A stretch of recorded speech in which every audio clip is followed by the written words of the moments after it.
Get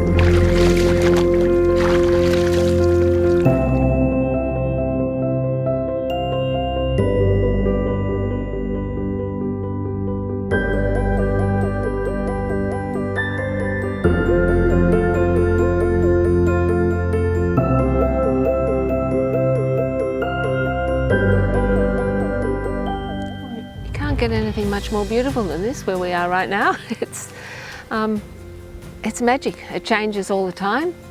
We've had everything from dramatic 360-degree sunsets to teeming rain where you can't even see Goolga Mountain. Back in 2007, 2008, we started up a statewide monitoring program for the estuaries, and we mainly focused on water quality. And Tilba was actually on our list of lakes to go and visit first up. And what we found was that Tilba actually performed quite poorly. It was actually the worst for its type of lake in the state. When you actually looked at Google Earth and you went up and down the state looking at the coastal estuaries, what stood out was that Tilba was a large lake that actually had no riparian vegetation around it. The catchment has been developed for beef grazing for many years. Back, I think they did logging, and then it became beef country back in the 1850s. And most of the lake foreshores are actually being owned by property owners. And people wanted to make it as productive as they thought they best could, and that meant actually getting as much grassland as they could to feed their cattle. The shorelines were a lot sandier, and that now it's just all silt. Build up.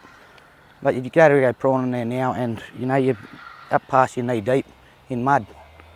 So yeah, it's horrible, and it smells bad too.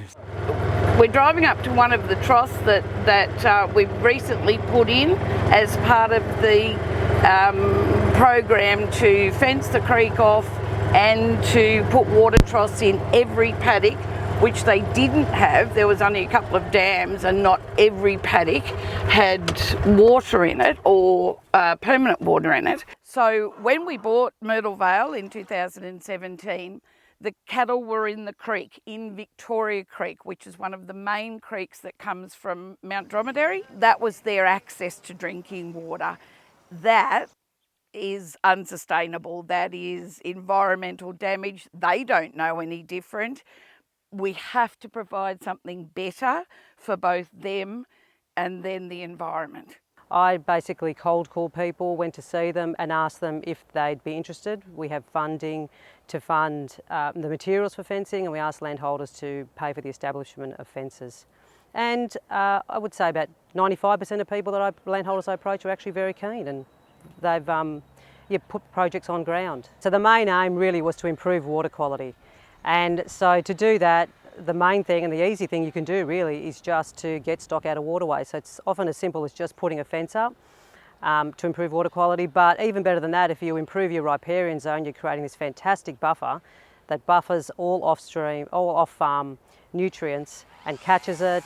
Some plants actually absorb it in the riparian zone and just generally improves water quality.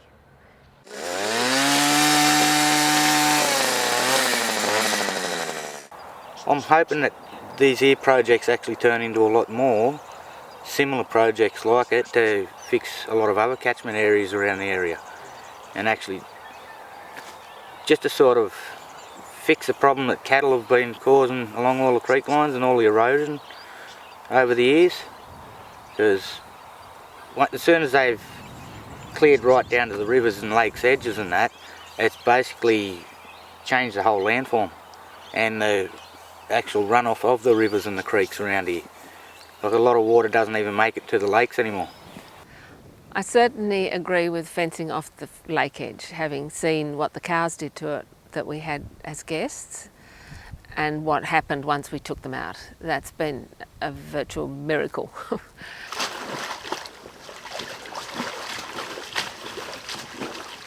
In reality, there has been few studies. It's quite rare to get a community on board to actually adopt some practices like fencing and re-establishing the riparian buffer, and then having an opportunity to also to monitor that progress in terms of seeing whether or not the benefits that people are expecting, whether or not you're actually seeing that in the empirical data that we're collecting as part of the monitoring program.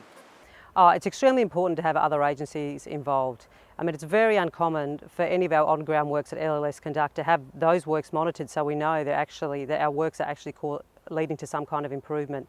So we've been able to go out, LLS, and engage landholders and implement on-ground works, and DPI have been able to come behind us and monitor all those works, and they'll hopefully be able to do that over the long period, so we'll be able to see changes in water quality, in vegetation, in salt marsh condition improve, and then again go back to community and show them those results. I believe it's worth it, yeah, because I want my kids to grow up in a nice environment and be able to just go out and get a feed whenever they want. You don't need money when you know how to catch your own food. Yeah, it just needs to be looked after. And I'm only learning about it from the study that's going on now about what happens and what happens over time and what we can do and what the government's doing to help keep it healthy and alive, basically. We don't want a dead, smelly lake. Everybody's happy. It's a win-win situation, this one. And in 2 years, in 5 years' time, we're going to see massive changes in that creek and the surrounding area simply because of what we've done, and then the planting, and then what we'll continue to do after that.